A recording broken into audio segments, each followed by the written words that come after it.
sunshines. Welcome back to the Nicki Sun Show. Today is a pretty special episode. I realized I've done 10 episodes and there's been this amazing theme song in front of every episode, and we finally get to talk to the composer himself. Okay? So please welcome to the show, George Shaw. How are you? Thank you for having me. It's so great to be here. Oh, it's so great to be here. Can you tell us exactly where we are right now? Is this where all the magic So, happens? yeah, this is my studio. I just moved in, so you're seeing it like brand new. Nothing's messed up yet. Are So, we the first guests in here? yeah, you are Outside of movers, right? pretty much. Yeah. Can you take us through, first of all, your journey, like if it was like in a little blurb of Mhm. how this became your career? Wow, where to even begin? I mean, I grew up as a kid just loving animation, comic books, sci-fi fantasy movies, and I started to notice the music, Mhm. and it really started with Back to the Future, where I remember we would get the VHS tapes from the rental store, and I watched the movie, and I loved the theme song from that. And I remember plugging in a tape recorder into the back of the VCR and actually recording the end credit music onto a tape, a cassette tapes, just so I could hear it again. You know, So, how old were you? I must have seen Back to the Future when I was like 9 or 10, somewhere around there. Yeah. So early 90s. And I started writing little tunes on the piano Mhm. at 12. By 14, I premiered my first orchestral work with my youth orchestra and I conducted it. And from then on, I was just hooked and like I Okay, knew I had to do this. again, how does one have the audacity at age 9 or 10 to be like, I wrote something, trust me, and everybody kind of falls in line? Like, how does that even connect? I mean, in the beginning, it was just purely for fun. Mhm. And I would just listen to music and go, oh, I love these melodies. Mhm. I want to do something like that. And it didn't occur to me that I was doing anything audacious. It was just doing something for fun. Uh-huh. And just by the time I was a teenager, I knew that that was the path I wanted to take and do it professionally. And when you're composing too, like, was it like actual sheet music or was it like by ear and you're like, here's some chord progressions as someone would do with guitar? Like, how did you have a program or software to like record everything that you were doing on the piano? In Like, the beginning, it was pencil and paper, like my the old school gosh. way, how they've been doing it for So centuries. you're like smart, smart. I think Well, I I stopped at mean, level 4 for piano theory. again, this was like early mid 90s. Yeah. There was very limited software, and whatever there was, I didn't even know about it yet because I was Yeah. just starting out. And I was just bringing these little pieces into my piano teacher to show her. And but honestly, that was like a great foundation to learn how it was done the old fashioned way. And this Mhm. also like repeated itself in college when I started learning how to actually score films and how to write music to picture. Yeah. I just didn't I just didn't have access to the technology yet, so I did it the way they did it 100 years ago. I tend to interview a lot of creators about their process and whatever they're willing to be transparent about to hopefully help inspire audiences or especially younger audiences to be like, I can do that too. I had no idea that was a career path. I am asking questions genuinely as that person where I know music, but I have no idea how one becomes a composer and starts writing all these amazing scores for television, movies, for video games. So explain to me like I'm a child, how does one get into composing at the level you are doing? Well, there's many things to learn and many skills that you have to do what I do.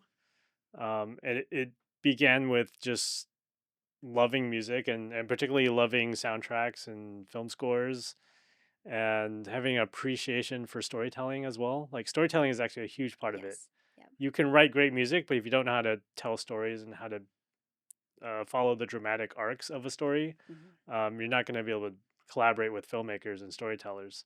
So it really starts with that foundation of just loving it. And obviously, then a lot of it is learning all the classic stuff that composers learn from playing an instrument to notating music to music theory and orchestration and counterpoint and all the very technical aspects that I learned in my undergrad. And after that, there's obviously all the technical stuff like all this gear that you see on the desk, learning how to use digital audio workstations and recording techniques, and then editing and mixing all your audio, and just like combining all of that, and also being organized on top of that, and being able to produce music in your studio like this, and to be able to deliver it to filmmakers for them to then mix into their movies. Okay. Just starting out, what top three pieces of gear do you recommend? I mean, maybe software too. So maybe hardware and software, like the top three things that you need to get started, or going back, like, oh, I wish if I just had these three things, I would have had a better head start. Wow. Definitely a computer, Hmm. because nowadays you do have to produce the music, as Yeah. opposed to 30, 40 years ago when you would literally could write, pencil and paper, and then you hire people to do everything else. Yeah. But yeah, nowadays it's definitely the computer. Even a laptop can do these days. Beyond that, there's like a digital audio workstation, Hmm. which are software that you can sequence and produce music, mix it, record. Things like what I use is Digital Performer, but there's Pro Tools, Logic, Cubase, Hmm. and a number of other programs. Like I know those. Yeah. I know those. Okay. um, God, what would be the third? Um, I think for most people, it's just having an instrument that they can play. Okay. You Um, started off with piano. Piano. Okay. I then picked up the clarinet in middle school. High school, I started playing in the percussion ensemble a little bit, and college, I picked up the harp. After college, I picked up guitar, Hmm. and then I was like, "Oh, I know all these instruments. I could learn other things." And so I started playing ethnic woodwind instruments that are Yeah. similar to what I can do on a clarinet. So Yeah. recorders, penny whistles, Chinese wind instruments like the bao and hulusi. Yeah. Um, and frankly, anything I can strike or pluck, or like almost anything could be an instrument. So it's funny when people ask me how many instruments I play. Like I play all of Like them. this could be an instrument. Yeah. So yeah, it's anything. It's about creating sounds that Hmm. can create interesting textures. And in fact, we'll talk about this later. But creating your theme song, you use that clapboard Yeah. sound to kick off the actual theme song. Hmm. So you recorded that, you sent it to me, Yeah. and I actually manipulated it. Yeah. Uh, This is where I get my 50% yeah. writing cut. No, I'm kidding. I'm just kidding. No, I'm kidding. But like it's such a dry and uninteresting sound. Mm, It's just like a clicking sound, yeah. and it was not very. There wasn't a lot of depth to it. Yeah. So I used a lot of uh, audio plugins to manipulate the sound, to give Yeah. it more reverb and EQ it and distort it, and then of course I added a bunch of other sounds to make it sound really cool. So Well, it sounded really, really cool, and I'm so yeah, excited to like dive even deeper. That we're here in your studio, and we're gonna see like the tracks and like the behind the scenes of how you actually created this. Because I'm like genuinely super excited. I don't know if I don't know if I could ever say that I had a actual original theme song composed, and so when I was thinking of the Nicki Sun Show, I was like, "That's, like, on my list, but I'm not quite sure if that will happen." And I don't know, I think I put it out there in, like, I don't know, AHN, or just I don't know exactly where I put it out, but then you were like, "Yeah, I could compose a theme song," and I was like, "Wait a minute, this could actually be something." So I think first of all, I just wanna say thank you, because I think in every creator's life, it's the storytelling too, and I think for me, it was realizing that after a decade of being in this interviewing space, that I felt like I could have my own main character energy, that it's okay and absolutely all right to have a show after me. And so to have a theme song, it's just like the comic books you're talking about, like feeling like, you're part of like the superheroes, or you get to be your own main character. It was just like such yeah. a really awesome experience. So I I mean, just want to say thank you. that's the thing I love about music is it can create into something iconic, and like I mean, just like when we were growing up as kids Yeah. watching Saturday morning cartoons, like you would hear the theme song to your favorite Mhm. cartoon, and you'd be running to the TV like, "Oh my god, I'm so Like, "It's excited!" on." Sailor Moon would be that for me. Exactly.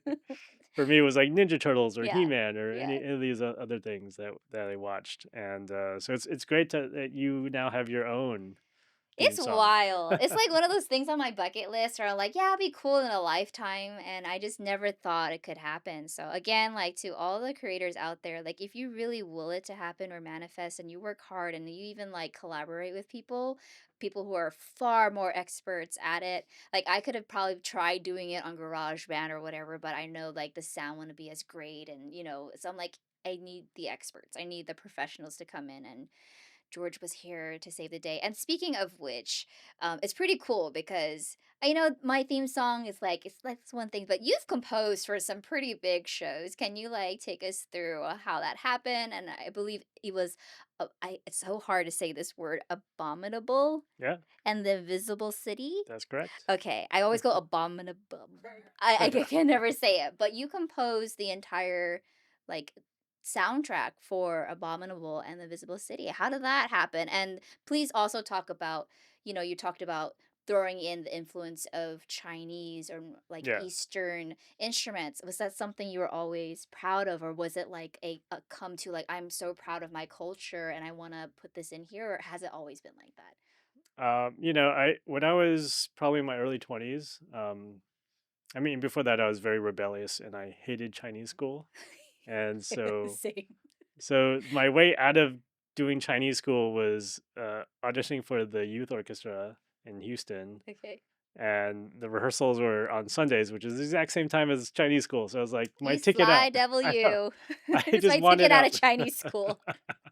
But I fell in love with music after that, and um, but like in my 20s, I actually started thinking about, and this was after Crouching Tiger, Hidden Dragon came out, Yeah.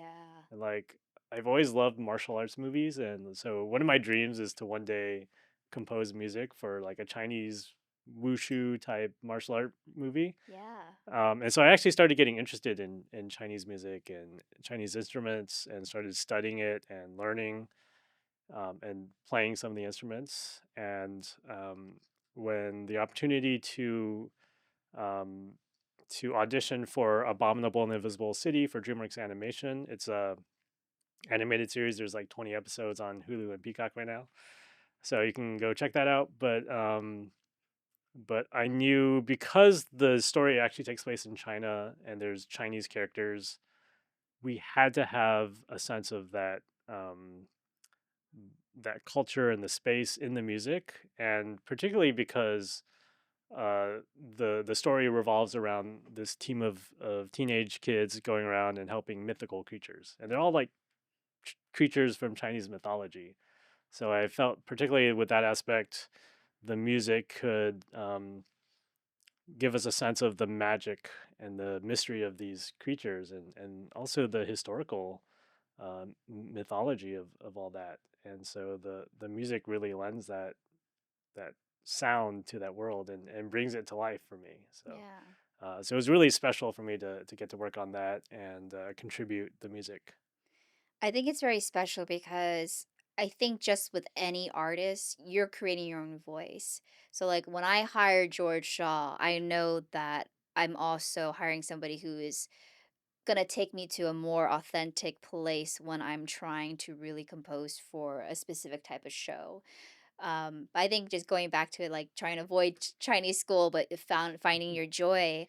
Like I'm sure growing up, were there a lot of influences or like Asian composers for you to really latch your teeth onto and feel like I can do something like that? Or was it really trying to create your own like playing field? I think most people of our generation who are Asian American and grew up with immigrant parents, like there was no one that we could point to and go, I want to do what they're doing, who is also Asian. Mm-hmm. And so I think that's part of our struggle of Yeah. having immigrant parents, is of them not understanding how it can be done because they haven't Yeah. seen it yet. Yeah. So yeah, growing up, I didn't know of a single Asian composer until probably my late teens, when I got into the Studio Ghibli movies. Okay. and fell in love with the music of Joe Hisaishi from all the Miyazaki films. Yeah. Um, Spirited but Away. Ugh. but yeah, before that, like I couldn't have named a single Asian composer. Mm-hmm. And then after that was probably Crouching Tiger, Hidden Dragon, Yeah. Tandoon who did that music. But in terms of the Hollywood film industry, even now, I can't really name very many composers of Asian descent who have actually composed, particularly Asian American composers. Yeah. There's obviously been some composers from China and Japan who have done pretty big projects, but we haven't been given that chance yet in Hollywood. Yeah. So even now, I'm hoping to to get that opportunity myself to do studio movies. Yeah. So can you explain then like how you came across the DreamWorks opportunity? Because I feel again like not seeing someone like you have to create your own path. But for those who are looking to get into it, we've made it, we've paved the way, we've pioneered it. So, is there like a way that you would suggest, or are there programs out there Yeah. that, maybe have benefited you that you might be able to share? So just to kind of go back a little bit, I graduated college 20 years ago, Hmm. and at the time there were no Asian American composers in Hollywood.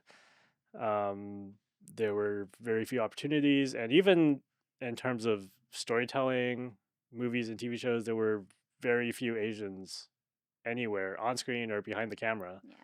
And so it was I didn't realize at the time, but it was like really difficult for us to get opportunities to tell our stories. Yeah. So there came a point where I met these guys. They're known as Wong Fu Productions. Oh yeah, that trio of filmmakers Yeah. that we all know and love. Yeah. And this was before YouTube, and you had Mhm. to download their videos to watch them. Yeah. And I just saw one, and it was like the first time I felt like I was being seen, Mhm. because I had never seen a story where the main character was Asian American and I could identify with that. So Yeah. that was a huge turning point. That led to me actually um, working with a lot of those early Asian American YouTubers from like 2007 through 2012. Yeah. So I actually worked with quite a few of the top people back then. Nigahiga, as you can see, I did Yep. Agents of Secret Stuff with Wong Fu and Nigahiga, and then Kev Jumba, Michelle Phan, and a slew of others. Yeah. Um, so that's kind of like where I um, kind of learned the craft, was doing all these YouTube videos. Yeah.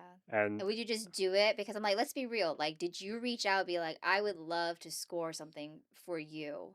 Like, how does that work? Because I feel like in the beginning, where, just the film yeah, is, I feel like sometimes music and composing is a luxury. yeah, So, how do you create those experiences to be like, you need me? I need a portfolio, or you just need really good sound. Like, yeah. how You does one know, go about creating opportunities for for themselves? me, it was just being excited about the work that they were creating. So when I Mhm. met the Wong Fu guys at a film festival, I gave them a demo CD, which no one does anymore, because Yeah. who has a CD player? Yeah. But they took a listen and were like, "Oh, this is really good stuff. Like, let's collaborate." And Mhm. so I started working with them, and actually through them I met a lot of the other YouTubers, Yeah. and I was excited to support them because it was just exciting to see Asian American content being made somewhere. So I Yeah. was just happy to be a part of it. It was cool that these videos are getting millions of views, and so I was able to make a little bit of money, but not much, Yeah. but it was cool to see the fans really Mhm. enjoy those videos, and I'm still meeting people now that are like, "Oh, I love that video that you worked on." And so I did that for a number of years. It led to, and I was also doing indie films at the time. Mhm. That became doing stuff for Geek and Sundry on Mhm. YouTube, and then that led to doing 4 seasons of Escape the Night for YouTube Originals. And then I, in 2018, so this is already 14 years out of Yeah. college. This is also when Yeah, Crazy Rich Asians came right. out. Yeah. So like 14 years of just struggle and Mhm. barely making enough money to survive. Um, I got into, and this was the first ever program that of this nature. It was the Universal Composers Initiative, and um, it was sort of the first moment Mhm. in the film composing industry that there was even talk of diversity, of like helping underrepresented Yeah, composers out. sure. So, getting into that program opened a lot of doors.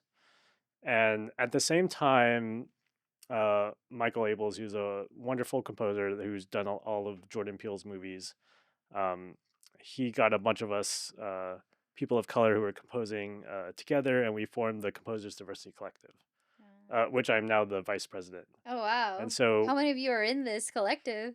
there's probably at least 250 members at this point, That's and it's growing every week. incredible. Yeah, That's incredible from like feeling like you have nobody, a yeah, person of color composing for films, and to being that leader to make sure everybody else can yeah. have some sort of path or that's incredible. Yeah, so I was really lucky. Universal opened the doors for me, which Yeah. led to working for DreamWorks, and I want to do that myself with the work we're doing through the Composers Diversity Collective to open those doors, create opportunities, build community, and then to um, sort of go to the studios and say, look, we have so many talented people who you can consider hiring, Hmm. and we have a directory and all that to help them Love find it. the right talent. Yeah.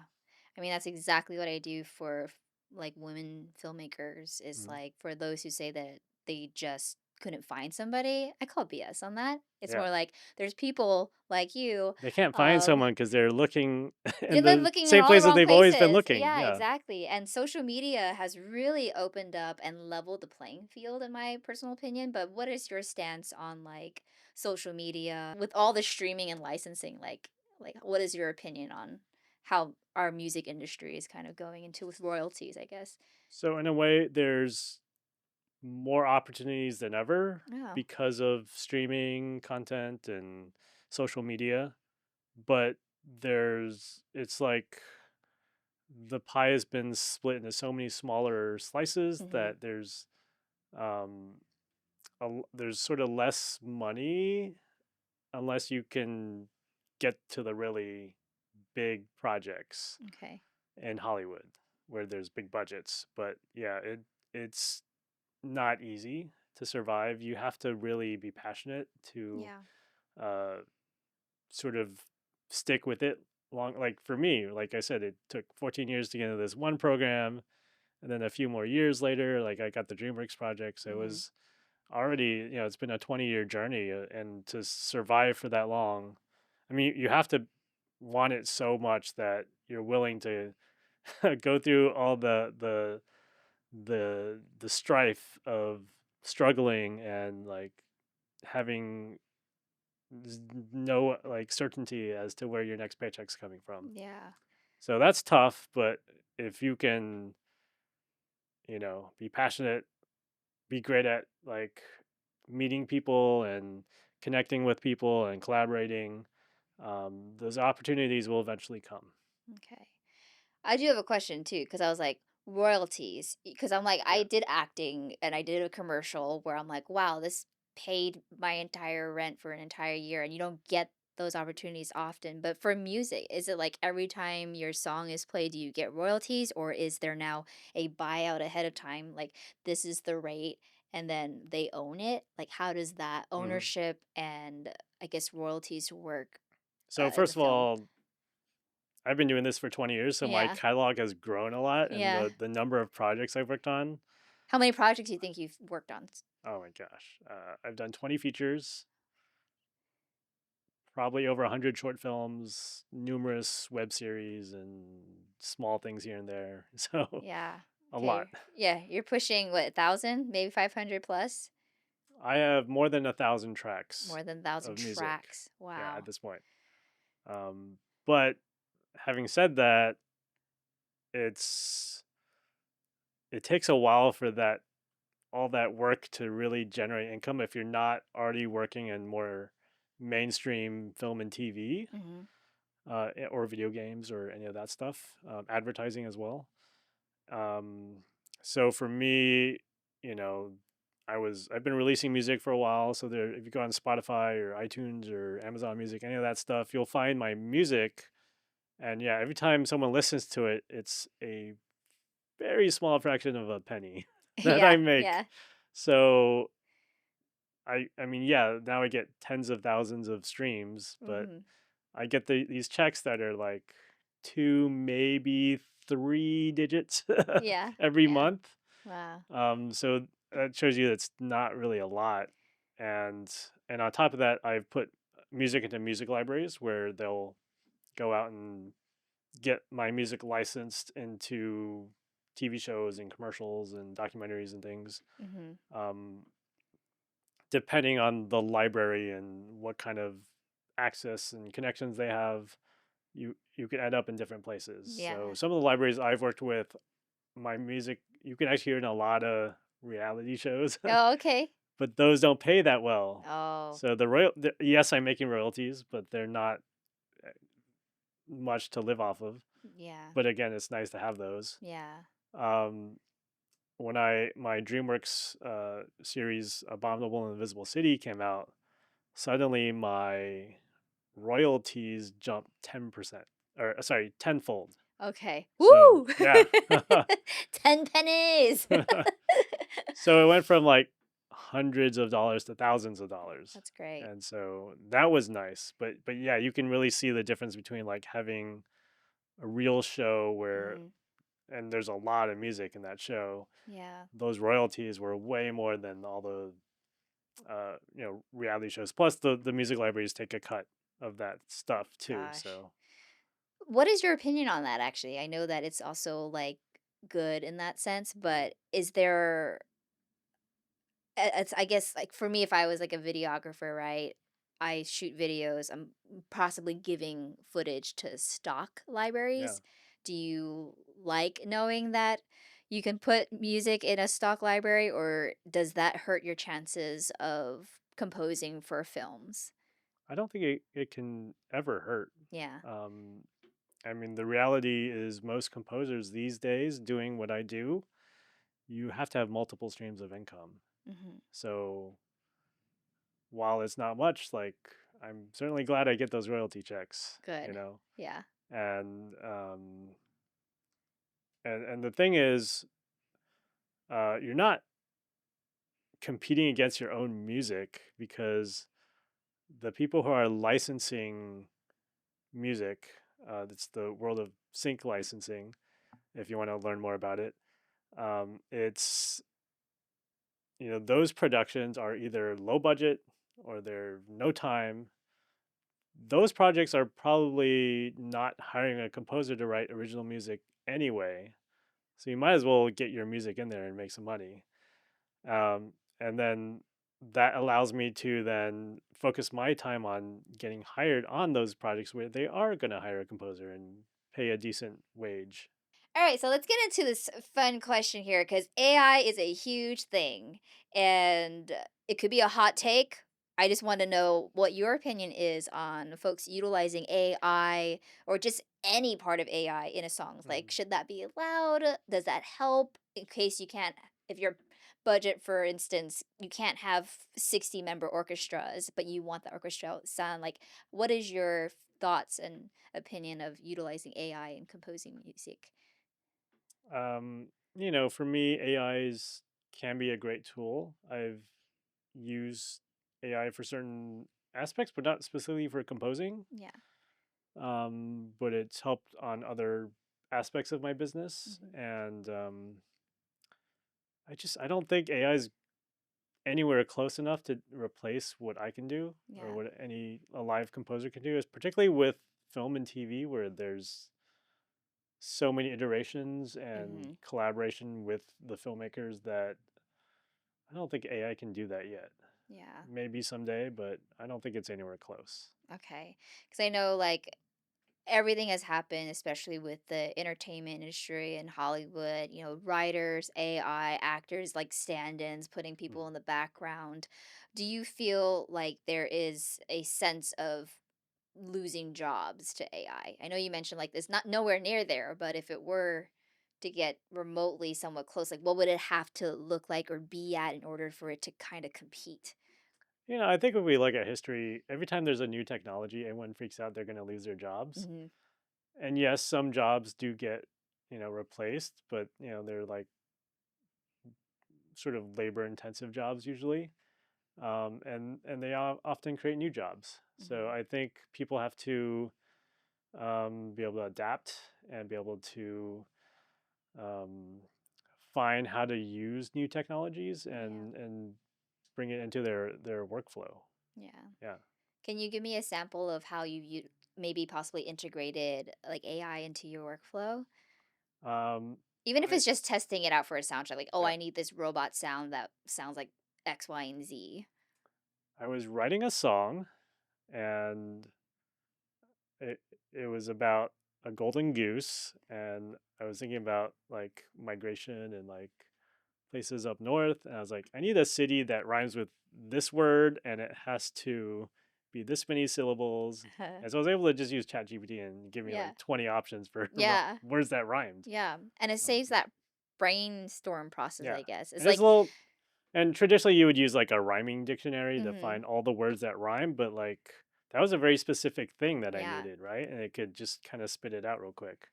Another way I've used AI is I have plugins that are for mixing Hmm. to manipulate your audio. And it's just amazing how you can just have it analyze your audio and it'll like give you suggested settings and Hmm. it'll just kind of do it for you, all the EQ and compression and distortion and whatever. Yeah. And it gives you a great starting point and then you can kind of tweak it from there. So it Okay. saves a lot of time. Yeah. And frankly, I'm not trained in mixing, so it like Okay. I kind of use it as a crutch. But obviously, a real mixer would do an even better job Okay. So you said you are the vice president of of the Composers Diversity Collective. Composers Diversity Collective. So I imagine you know the pulse of what all composers are feeling. If you were to create some sort of AI, if there was something that could help all the processes be smoother, or this is what composers want and need, like, is there something that could help greatly benefit composers right now? Of course, I want AI to do all the non-creative things. You Yeah. know, even if it's like doing my dishes or Yeah. like cooking for me, but also like administrative things, like Hmm. all my spreadsheets and emails and scheduling things. Like, Yeah. I would love for it to essentially be like an assistant. Okay. Yeah. Just for everything so you can just So I focus can focus on, 100% yeah, on the creative. on being creative. Okay, Exactly. so you wouldn't want any AI to like touch the creative process. Um, I mean the stuff I do is so specific Hmm. that I I wonder if it would waste more time to try to like Figure it all out. keep iterating with Yeah. AI and getting it to Yeah. give me what I want versus just doing what I want. Hmm. But I don't know, maybe. We'll see. If you were to commission me to edit a highlight reel of like your life within what you do as your Mhm. career, what would need to be on George Shaw's highlight reel? There'd definitely be a lot of footage of me conducting orchestras because I absolutely love doing that. Um, of course, the DreamWorks project that I did, Abominable in the Invisible City. I guess I'm also known for some of my YouTube work, so a little bit of that could be in there. Um, there's, there's, well, actually, just recently a student film that I worked on last year. It's called The Lights Above. It's a historical drama set kind of during World War II in Los Angeles after the after Pearl Harbor, and there's Okay. like this fear of the Japanese bombing L.A. And so there's a film I did set in that period, and it was recently became a finalist in the Student Academy Awards. So that's Wow. something I'm excited for. Um, I've done some YouTube videos myself, like something called Star Wars Musical, Yes. which is a spoof of Star Wars if it was um, a Disney musical, Hmm. and so that has like maybe over 500,000 views on YouTube. So Wow. people can find that on YouTube on my channel. co-wrote a song with Stan Lee, which is pretty amazing. I mean, I'm a huge Marvel fan, so How does that even happen, George?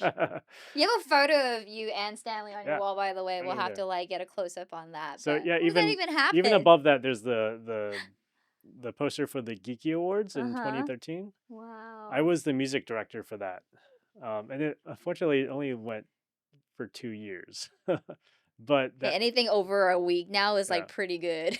But I was the music director for that, and we gave the Lifetime Achievement Award to Stanley that year. Oh my gosh. And he actually did a speech called "Ode to Geeks," Uh huh. which he set to the tune of Yankee Doodle, which is a little bit lame, but I mean, at least he wrote something to a tune Yeah. that I was thinking, oh, I should take those lyrics and write a new tune and create Okay. something new. Yeah. And so I did, and Oh we wow. got to present it on Stan's YouTube channel. Oh my Yeah. goodness. So and for me, as a huge Marvel fan, like my dream is to score a Marvel show Okay. or video game or movie someday. So hopefully that that cred of like having worked with Stan will open some doors there someday. Yeah. Well, I was gonna just follow up on that, just to elaborate a little bit more. What would you like to be on your highlight reel next? So many dreams that I'm trying working towards achieving. Of course, just breaking the barrier of like doing music for a studio film, Mm-hmm. doing some great TV shows. But of course, as a huge fanboy, I would love to write music for Star Wars, for Marvel, for Pixar, and I've always wanted to write a musical, particularly an animated musical. So hopefully, Okay. like a Disney animated musical would All be really right. cool. Okay. It's really cool what you get to do. You Yeah, it's great. getting to see animations that audiences get to enjoy, and then they're in theaters. You can say, "Oh yeah, my music that I compose is in the background." Like, does it ever like get to so surreal for you? Um, I just love what I do, Yeah. and so I'm pretty grateful just to get to create music every day. I Yeah. mean, not a lot of people can say that, so Yeah. I'm grateful for that. As a film composer, like every project is different, and I've done everything from animation to comedies to horror to Yeah. drama to sci-fi, fantasy, like all over the place. So I love the variety, and that I think that's what keeps it fresh for me is that I'm always doing something new and I'm always enjoying it.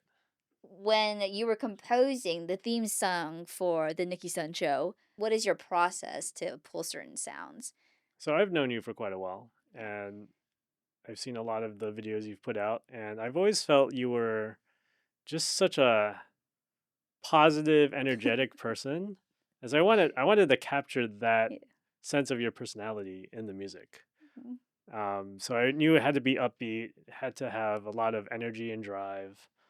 But the funny thing is, I originally wrote it on the piano, so Uh-huh. it's like it sounds totally different when you just play it on the piano. It's just like arpeggios and chords, Oh my god, we'll get like a little sneak peek later, maybe. Yeah. yeah. I'll see if I can find the piano version of it. I Yeah. don't even know if it even exists, but I just kind of sketched it out on the piano. Then I found a drum groove that I liked and manipulated it a bit and added some effects. Hmm. I found some cool synth pluck sounds that were used for a lot of the moving notes and synth pads. Obviously, I used that the clapboard sound from your clapboard at the beginning, distorted it. I added kind of this like reverse turntable sound that leads into where the beat starts. Yep.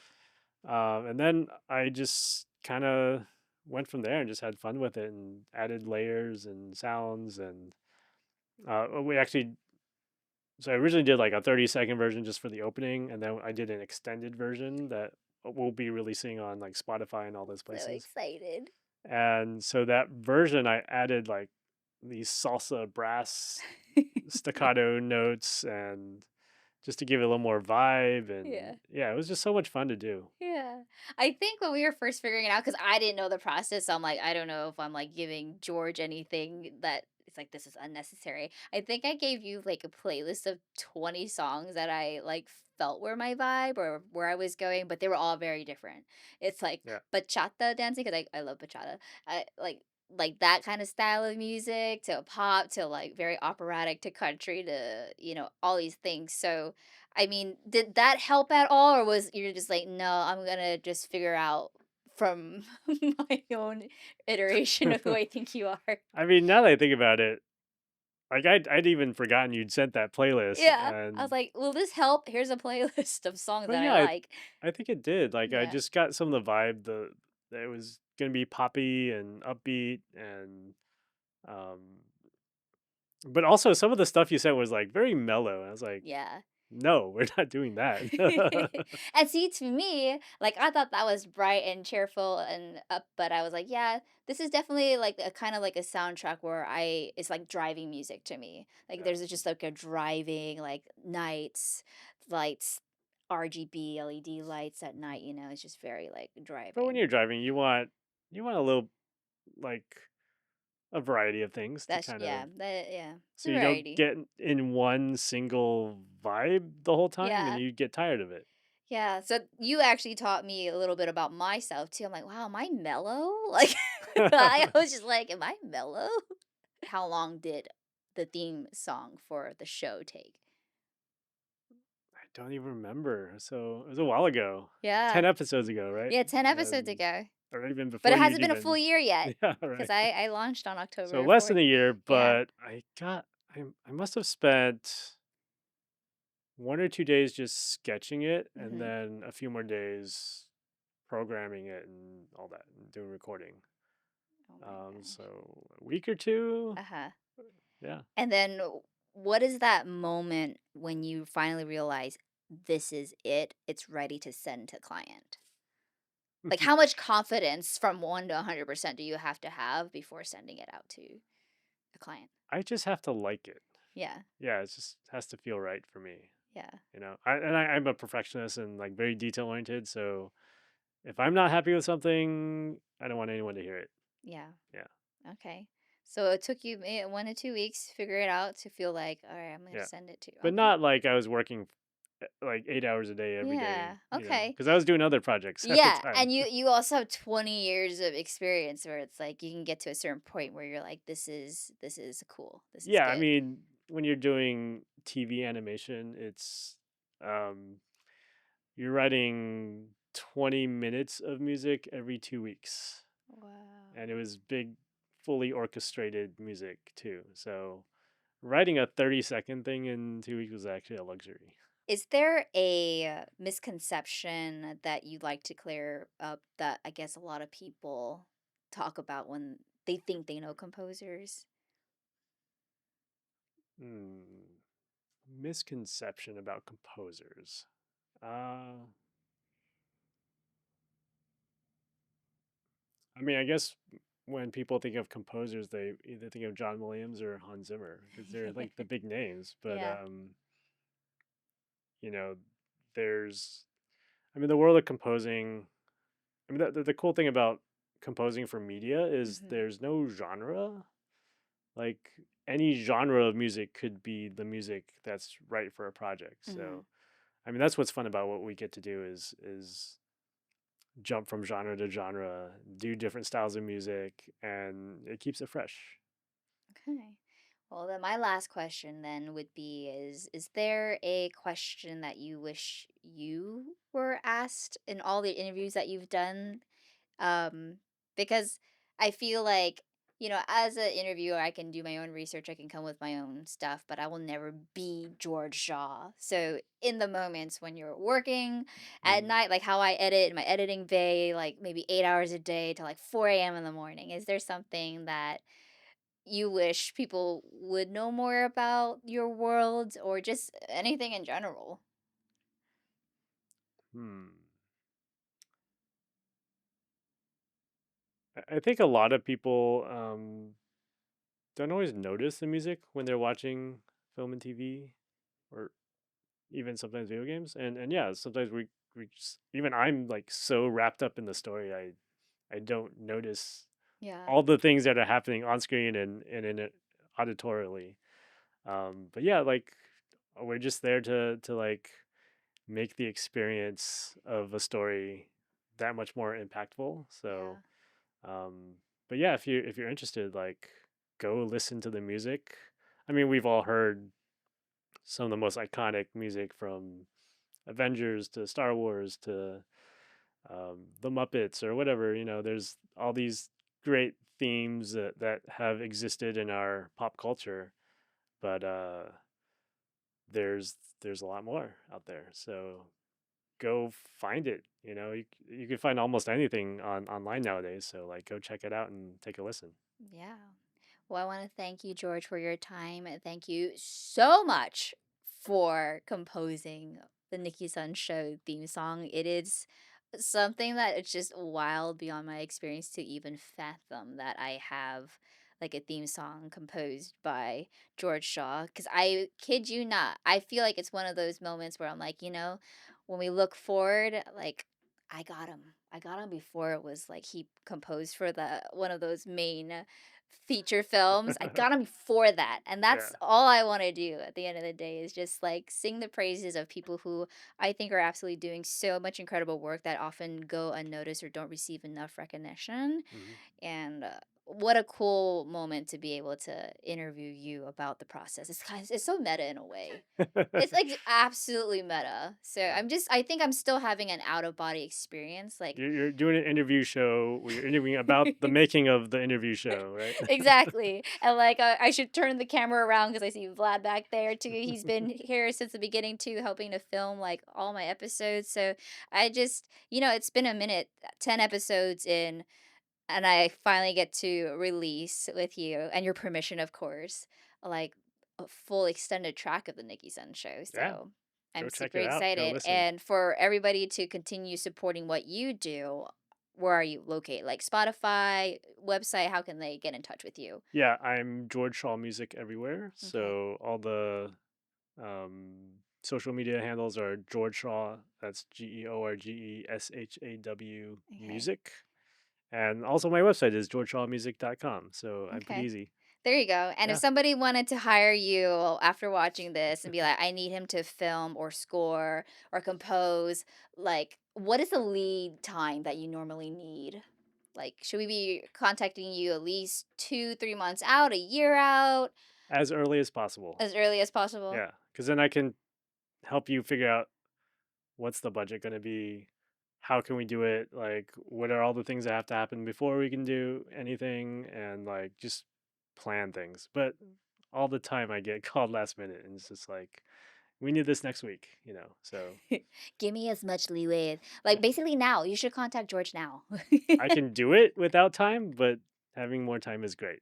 Amazing. Well, thank you for your time. You've been watching the Nikki Sun Show. Just a reminder that every song in the beginning and at the end of all my episodes, you can hear George's amazing work. So thank you again, and I'll see you next time on the Nikki Sun Show. Bye.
This is the Nikki Sun Show featuring George Shaw. Just make sure I get sticks here. And then just in case. Okay, and then I'm gonna. Okay, I'm so sorry if it did something to your phone. She used the footage of that of like That's how we I started the theme I song. that's exactly right. I'm like, "I need it back."